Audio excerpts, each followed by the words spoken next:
So hi friends, Diwali కోసం నేను gulab jamun recipe తీసుకొచ్చిన మీ అందరి కోసం. సాఫ్ట్గా ఉంటుంది ఈ రెసిపీ, మీకు ట్రై చేయండి ఇది. సో ఇప్పుడు మనం రెసిపీ స్టార్ట్ చేస్తాం. ఇక్కడ నేను 1/2 కిలో కోవా తీసుకున్న, 1 కప్ మైదా తీసుకున్న. సాఫ్ట్గా మనం కలుపుకోవాలి. ఇప్పుడు మనం దాంట్లో ఇలాచీ పౌడర్, కేసర్ పెట్టుకోవాలి. మంచిగా ఇది కూడా మంచిగా కలుపుకోవాలి. కలిపి మనం కొంచెం సేపు పెట్టుకోవాలి. ఇప్పుడు నేను 800 గ్రామ్ షుగర్ తీసుకున్నాను. దాంట్లో 800 ml వాటర్ పోసినా. నేను కేసర్ అండ్ ఇలాచీ కూడా నేను వేసుకున్నాను. ఇక్కడ మనం బాయిల్ చేసుకోవాలి.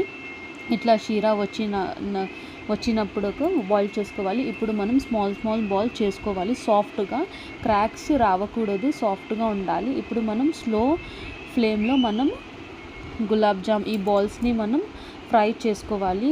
గోల్డెన్ బ్రౌన్ వచ్చినప్పుడు ఇక్కడ చూడండి, ఇట్లా కలర్ వచ్చినప్పుడు మనం షీరలో ఇది డిప్ చేసుకోవాలి. 1-2 అవర్స్ మనం పెట్టుకోవాలి.